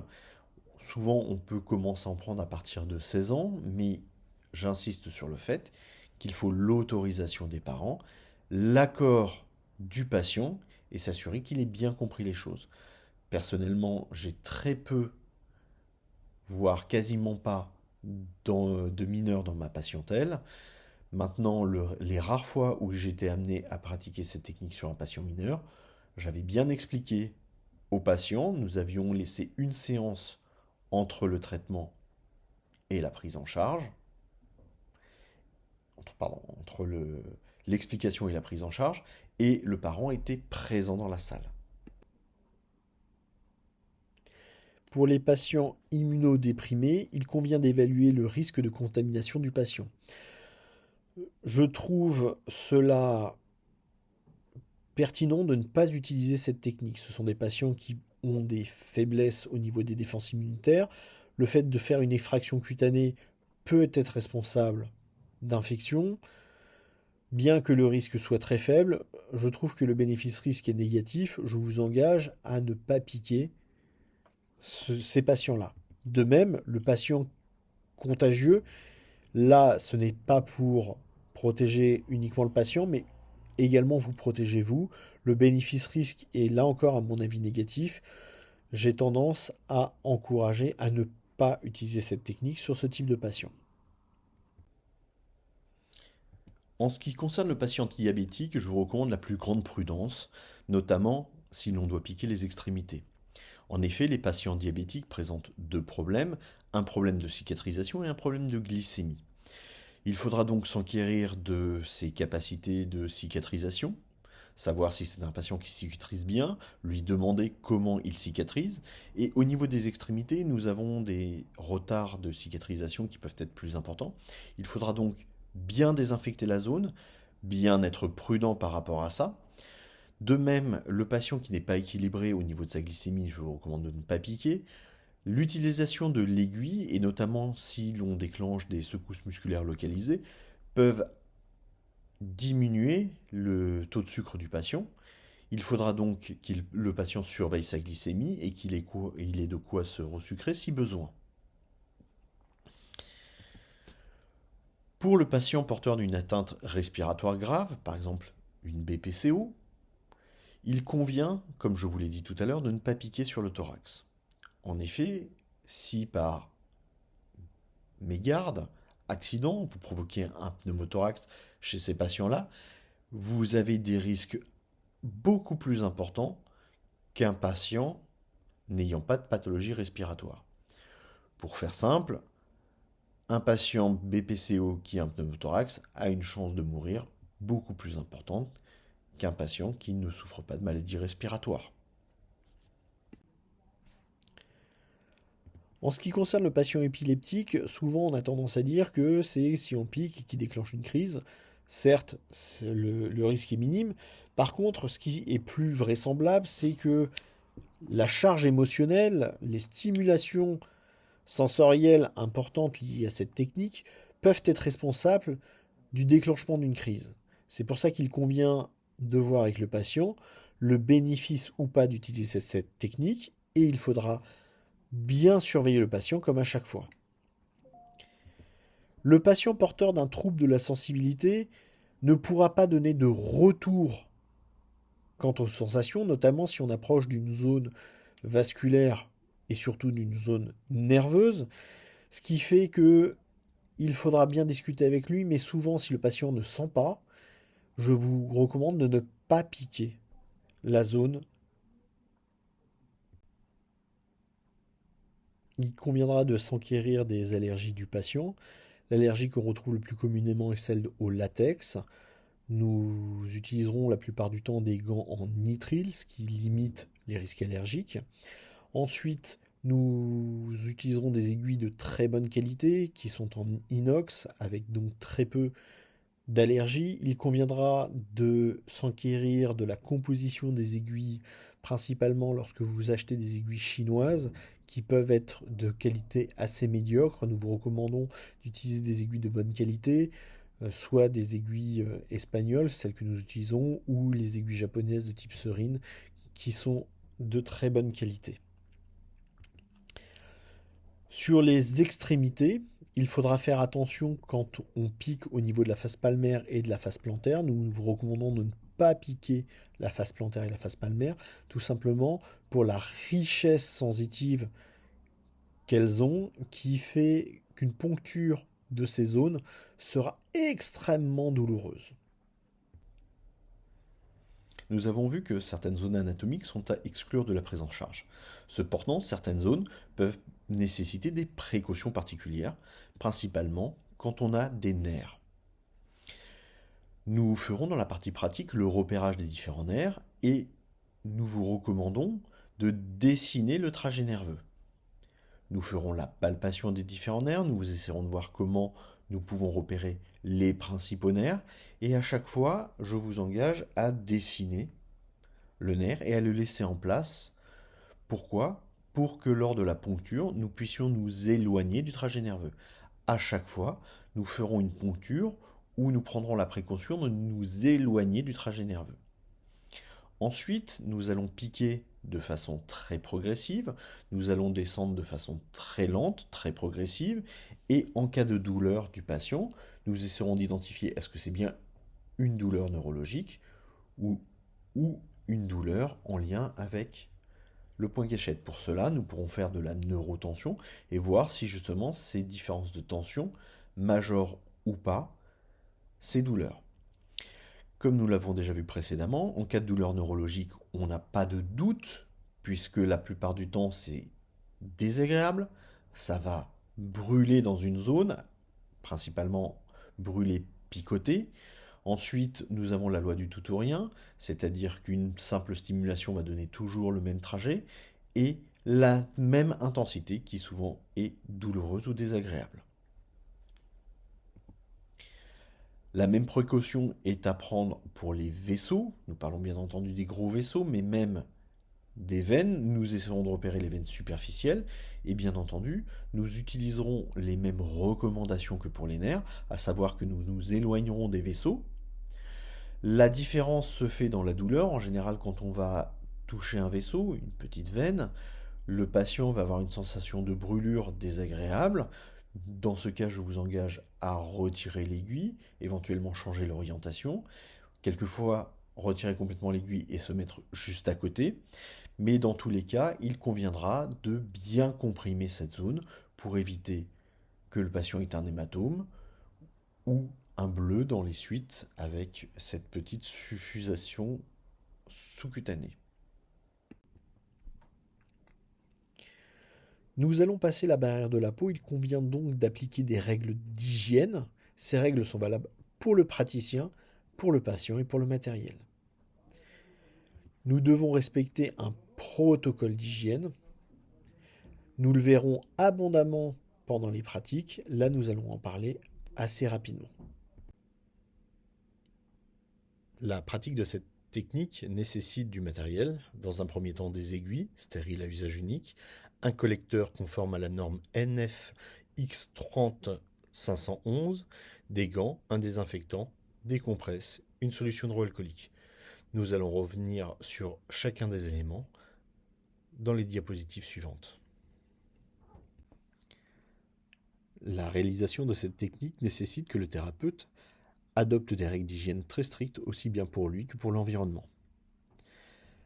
Le lavage des mains au savon doux est indiqué seulement en cas de mains visiblement souillées ou d'indications qui font l'objet des recommandations spécifiques. Sinon, il doit utiliser une solution hydroalcoolique.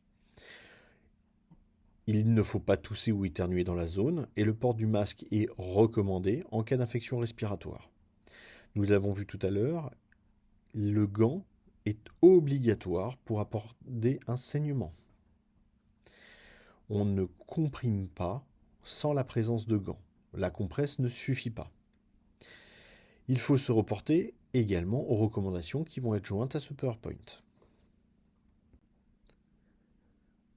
Cette diapositive permet de faire un rappel sur les recommandations d'usage de la solution hydroalcoolique ou CHA.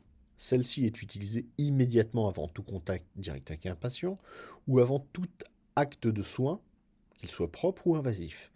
On peut l'utiliser également entre un soin contaminant et un soin propre ou un acte invasif chez le même patient.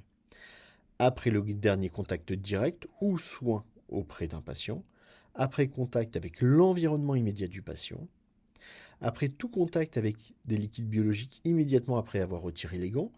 Pour rappel, en cas de mains visiblement souillées, la solution hydroalcoolique n'est pas recommandée. Ce qui est recommandé, c'est le lavage de mains avec du savon doux. Avant d'enfiler des gants pour un soin immédiatement après le retrait des gants pour un soin. Ce qui sous-entend que nous allons utiliser la solution hydroalcoolique à plusieurs moments, notamment quand on va repérer le point trigger avant ce repérage, et on va bien entendu l'utiliser avant d'enfiler les gants et après avoir effectué notre traitement. Intéressons-nous maintenant à l'hygiène du point de vue du patient. La désinfection de la peau n'est pas considérée comme nécessaire si la peau est visiblement propre. Bien entendu, cette recommandation ne s'applique pas pour certaines typologies de patients, par exemple les patients diabétiques ou certaines zones, les mains, les aisselles. Personnellement, je vous recommande de toujours réaliser cette désinfection, ou tout du moins un nettoyage de la zone, car le patient venant de l'extérieur, il peut avoir pris les transports en commun, ce qui peut être source de peau souillée, mais visiblement propre. En cas de nécessité, là, une peau souillée, il est recommandé de dire au patient d'utiliser de l'eau et du savon. Si les zones nécessitent une désinfection, il est recommandé d'utiliser un produit adapté à base d'alcool à 70%, de la chlorhexidrine, de l'iode. Cela doit se faire en fonction de la tolérance du patient. L'iode peut présenter beaucoup d'allergies. Des produits que vous avez l'habitude d'utiliser. Et bien entendu, cela doit respecter les règles de mise sur le marché. Le médicament doit avoir un AMM et on doit se conformer aux recommandations préconisées par le fabricant. Il faudra bien entendu tenir compte de sa durée de vie. Certains désinfectants, une fois qu'ils sont ouverts, ont une durée de vie de 7 jours. Il faudra donc marquer la date d'ouverture sur le flacon. Nous vous recommandons d'utiliser des désinfectants pressurisés, ce qui permet de limiter les pertes. Intéressons-nous maintenant au matériel. En premier lieu, les aiguilles. Les aiguilles que nous utilisons doivent être stériles à usage unique. Nous utilisons des aiguilles d'acupuncture pour leur facilité d'accès. Nous vous déconseillons d'utiliser des aiguilles réutilisables car vous devrez gérer la stérilisation et nous ne sommes pas formés ni habilités à le faire. Ces aiguilles sont dans des emballages, un étui qui doit être scellé et visiblement en bon état. Ce qui peut arriver, c'est que l'on déchire cet emballage. Dans ce cas, si l'aiguille n'est pas utilisée, il faudra qu'elle soit éliminée. Nous n'utilisons pas des aiguilles dans des emballages non scellés, pour des raisons de stérilité. Ensuite, toujours pour ces raisons de stérilité, les aiguilles ont des dates de péremption. Il conviendra donc de regarder la date de péremption et nous n'utiliserons pas des aiguilles dont la date de péremption est dépassée. Le collecteur, quant à lui, doit être un collecteur homologué et qui doit être conforme à une norme qui est la norme NF-X 511.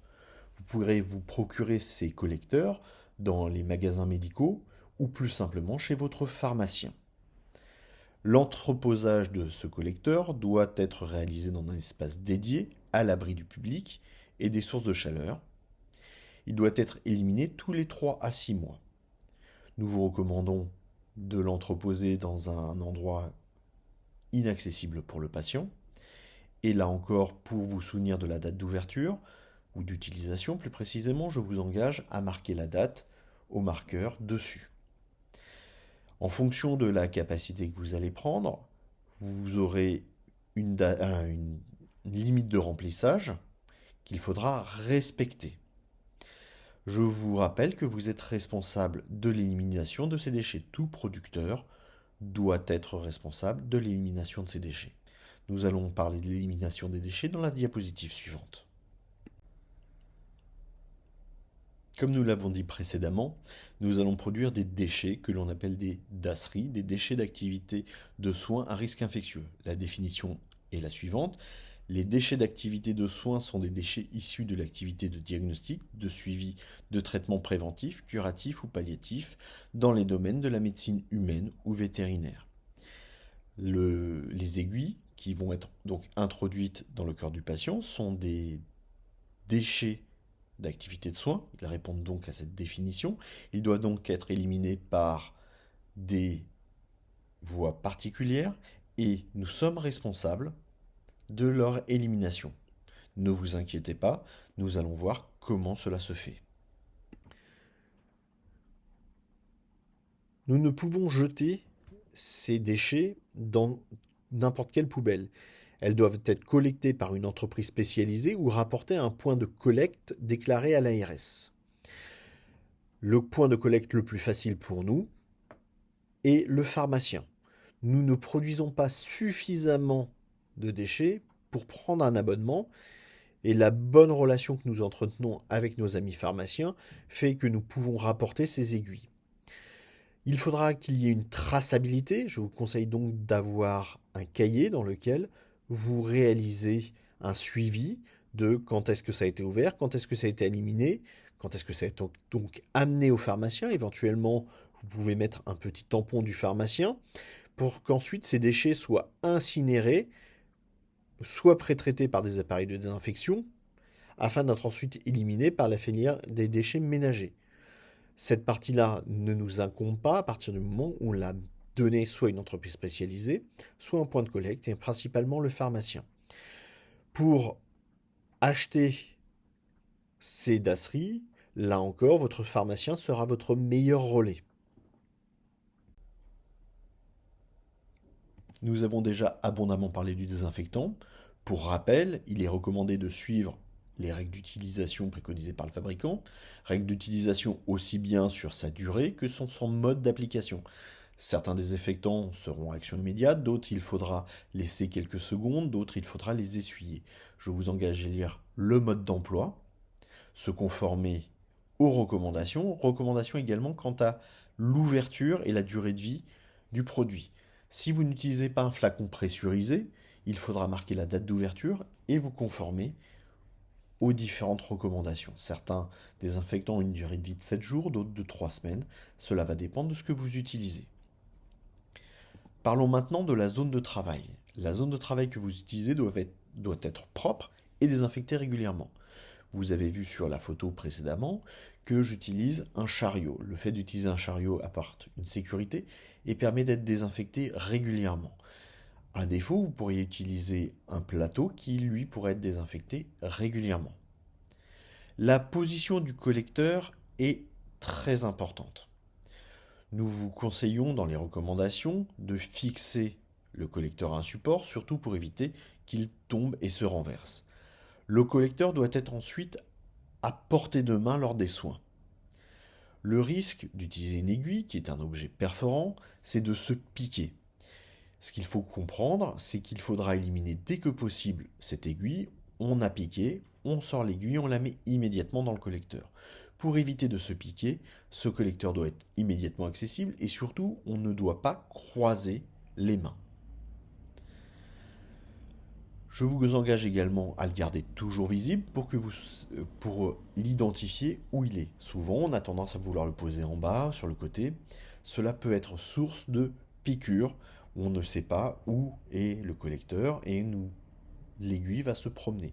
Ce n'est pas recommandé. De même, nous vous conseillons d'avoir des sanitaires pour pouvoir vous laver les mains. Nous allons nous intéresser très rapidement à la procédure gestuelle. En effet, cette procédure sera répétée avant chaque poncture et devra devenir réflexe. Dans un premier temps, nous allons commencer par une désinfection des mains avec une solution hydroalcoolique. Ensuite, nous allons pouvoir préparer le matériel, préparer les compresses, les imprégner éventuellement d'un produit désinfectant, ouvrir les aiguilles et bien entendu ouvrir le collecteur. Ensuite, nous allons pouvoir passer à la désinfection de la zone cutanée. Dans un premier temps, nous allons faire une désinfection large. C'est ce que je vous disais, ce n'est pas forcément obligatoire. Maintenant, je vous le conseille pour des raisons d'hygiène. Même chose, je vérifie de façon systématique le coton et je continue la désinfection tant que celui-ci est sale.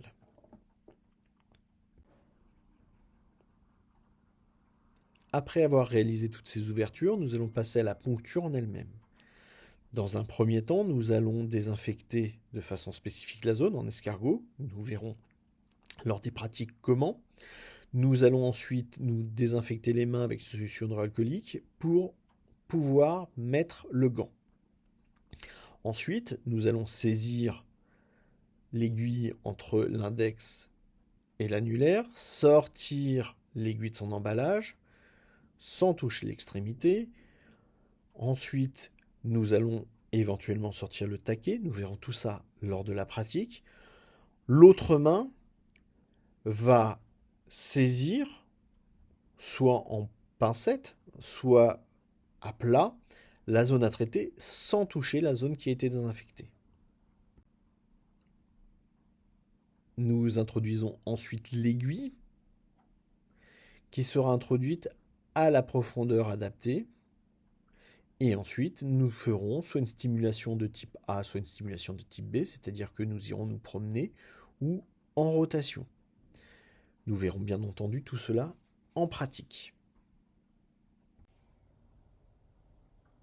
Une fois que la poncture a été réalisée, nous allons retirer l'aiguille du muscle et nous allons immédiatement l'éliminer. Nous allons donc la mettre immédiatement dans le collecteur qui, je vous le rappelle, est placé à portée immédiate de la main. J'insiste sur le fait que l'on ne doit pas croiser et que ce collecteur est donc toujours visible. Ce sont des règles très importantes, nous serons très stricts lors des pratiques par rapport à ça. Ce sont des habitudes que vous devez prendre. Ce qu'il faut comprendre, c'est que votre aiguille, quand elle n'est plus dans la peau, elle doit être dans le collecteur.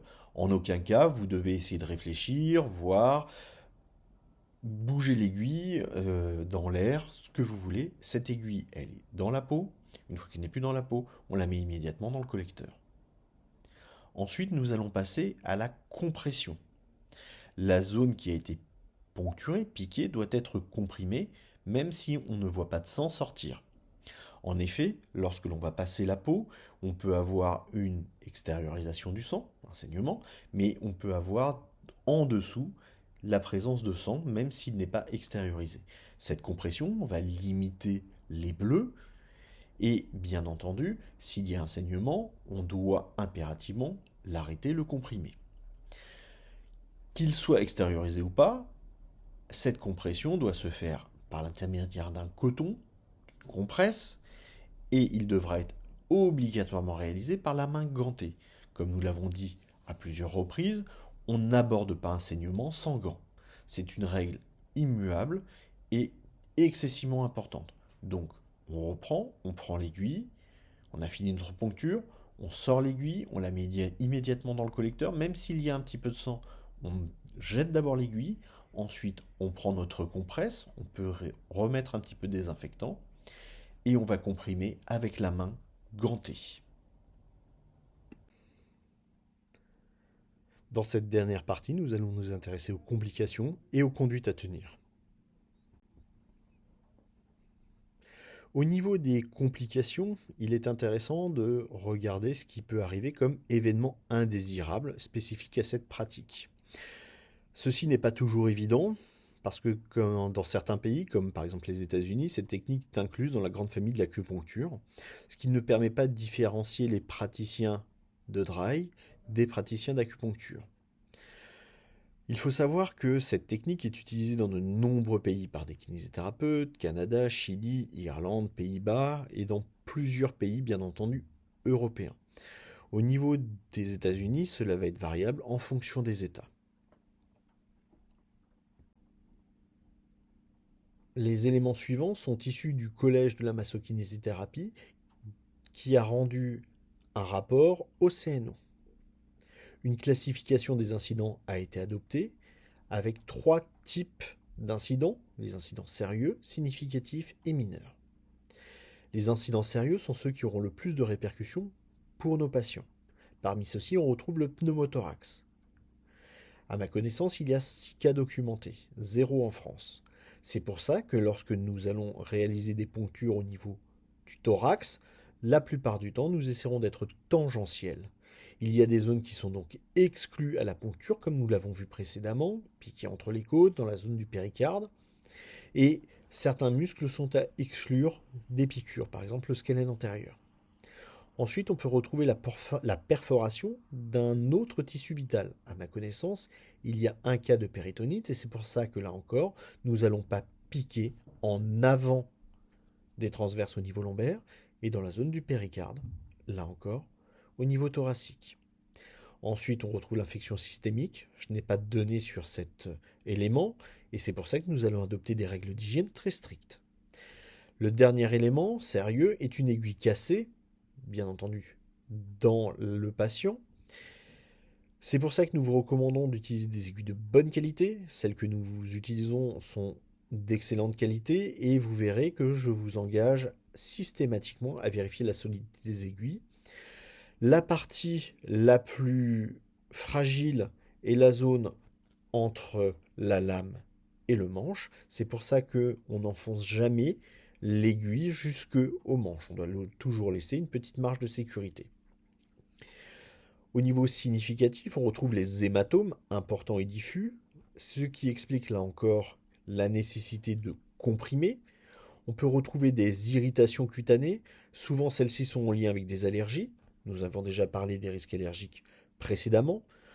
On peut avoir une douleur prolongée. Il faut savoir que nous avons une diminution des douleurs dans 80% des cas. Il y a 20% des cas où la douleur peut augmenter 24-48 heures. Il est important de prévenir le patient.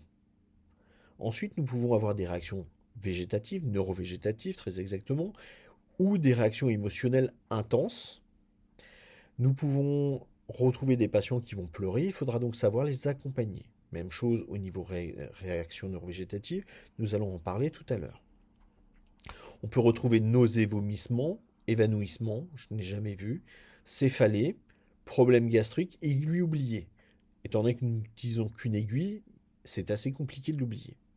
Ensuite, au niveau des incidents mineurs, on retrouve hématome et saignement, nous avons déjà parlé. Douleur pendant la séance, cela se retrouve.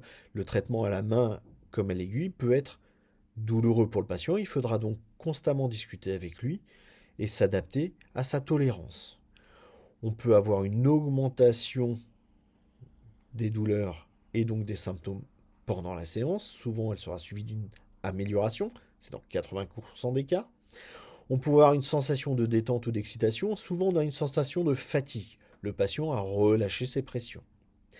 Ensuite, on peut retrouver une sensation de faiblesse, notamment au niveau des muscles, ce qui sous-entend qu'il faudra bien faire attention pour nos amis sportifs à quel moment on va piquer par rapport au match. Étourdissement, nausée, transpiration, cela est plus en lien, à mon avis, avec les réactions neurovégétatives. Nous avons repris une synthèse des éléments indésirables qui ont été étudiés. Et ce que l'on va pouvoir voir, c'est que sur 3 millions de traitements, on retrouve 11 événements indésirables. Voici le tableau de synthèse des différentes études. Vous pouvez noter que sur 3 millions de traitements, seuls 11 événements indésirables sérieux sont notés. Il faut toutefois relativiser ces données, comme nous l'avons dit tout à l'heure, nous ne pouvons pas différencier les praticiens de dry needling des praticiens d'acupuncture. La dernière étude, celle de Brady, est celle qui nous intéresse le plus, à mon sens, car ce sont des traitements administrés en dry needling par des kinésithérapeutes. Ainsi, on peut voir que sur 7000 traitements, nous avons 1400 événements indésirables mineurs, qui sont, je vous le rappelle, des hématomes, des sensations de fatigue, aucun sérieux ni significatif. Cela sous-entend que cette technique, quand elle est menée dans des conditions sérieuses aussi bien de sécurité que d'hygiène, ne présente que peu ou pas de risques. On ne peut pas dire qu'une technique ne présente pas de risques, mais au moins on peut les minimiser. Vous voyez donc que les règles à appliquer, les conditions d'application de la technique vont pouvoir garantir un accès aux soins à nos patients en toute sécurité. Dans cette dernière partie, nous allons nous intéresser aux conduites à tenir devant un événement indésirable. Quoi faire, comment faire? Nous allons nous intéresser dans un premier temps aux deux complications qui sont relativement graves, le pneumothorax ou l'atteinte neuro. Ensuite, nous parlerons du malaise qui lui est beaucoup plus courant et que nous avons déjà rencontré en kinésithérapie. En cas de pneumothorax, si vous avez une suspicion de pneumothorax, il faudra prendre attache le plus rapidement possible avec un médecin dans un service d'urgence, éventuellement contacter le 15. Ce qu'il faut comprendre, c'est que les signes cliniques du pneumothorax ne sont pas évidents. On pense tout de suite à la dyspnée, or la dyspnée n'est pas un signe majeur du pneumothorax. On retrouve plus couramment une douleur basithoracique, irradiant à l'épaule, comme un épanchement pleural, la plupart du temps associée à une toux sèche au changement de position. Il faudra réaliser en urgence une échographie ou une radio. Ces deux examens permettront d'infirmer ou de confirmer le diagnostic.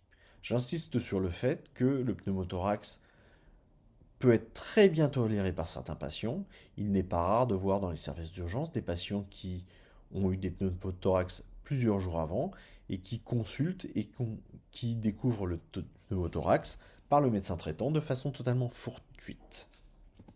En cas d'atteinte nerveuse, il faut envoyer le patient auprès d'un médecin pour qu'il évalue la gravité de l'atteinte. Plus courant, nous pouvons avoir des malaises. Le patient ne se sent pas bien, il peut avoir des réactions neurovégétatives. Dans ce cas, il faut allonger le patient dans un endroit calme et aéré. C'est pour ça que nous verrons dans la pratique, le patient est toujours allongé sur la table. Même en position demi-assise, cela permet assez rapidement de l'allonger. Ensuite, il faudra éventuellement l'aérer. Il a eu chaud, souvent un petit peu d'air frais lui fait du bien. Je vous conseille de prendre ces constantes, de prendre une tension, une saturation. Cela peut se faire assez rapidement si vous avez du matériel électronique. Ensuite, proposer au patient un verre d'eau avec du sucre. J'insiste sur le terme proposer. Si nous proposons au patient, c'est lui qui prend la décision de le prendre. Si nous lui imposons de le prendre, c'est notre responsabilité. Ensuite, nous pouvons avoir des saignements. Il faut comprimer jusqu'à l'arrêt complet. Si nous prenons le cas de nos amis médecins, il arrive quand même très souvent qu'ils fassent des examens en passant par de grosses veines, de grosses artères, et eux, ce qu'ils font, c'est qu'ils compriment. Je vous engage à comprimer assez fortement. Si le saignement ne s'arrête pas, vous comprimez plus longtemps. Si jamais vous avez un doute, vous pouvez faire un pansement compressif, c'est-à-dire prendre une compresse, prendre de l'élasto et appliquer ça sur le point de ponction. La complication qui peut toucher le thérapeute est l'accident d'exposition au sang ou AES. Celle-ci va survenir lorsque le thérapeute va se piquer avec une aiguille souillée.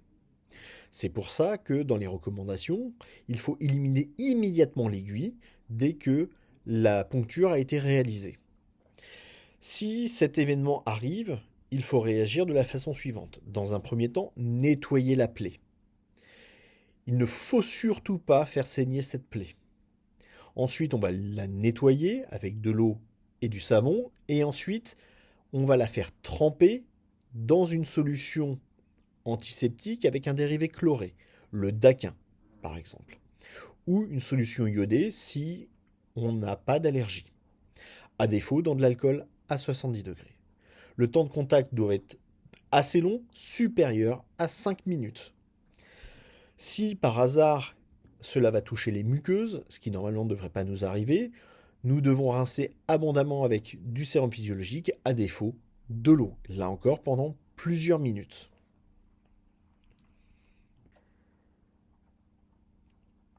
Après avoir nettoyé et désinfecté dans un temps supérieur à 5 minutes, il serait intéressant de connaître le statut HIV et hépatite du patient.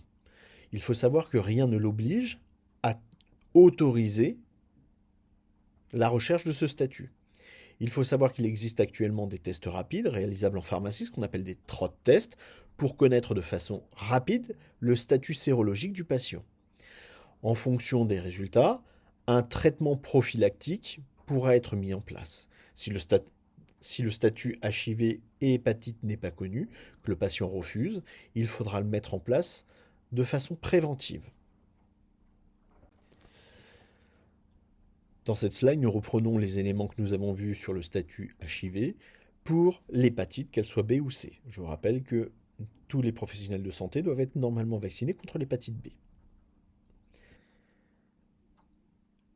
Si le statut HIV ou hépatite du patient ne peut être connu, ou en cas de doute, un traitement post-exposition prophylactique sera mis en place par un médecin avec un suivi de la sérologie. Tout ceci sera parfaitement suivi par votre médecin, qui soit sera pris aux urgences, soit sera suivi par le médecin traitant.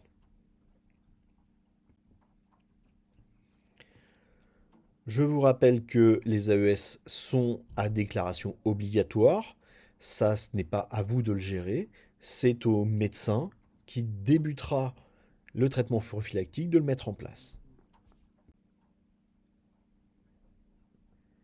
Vous avez un petit flyers mis en place par la MNH sur justement la conduite à tenir en cas d'AES.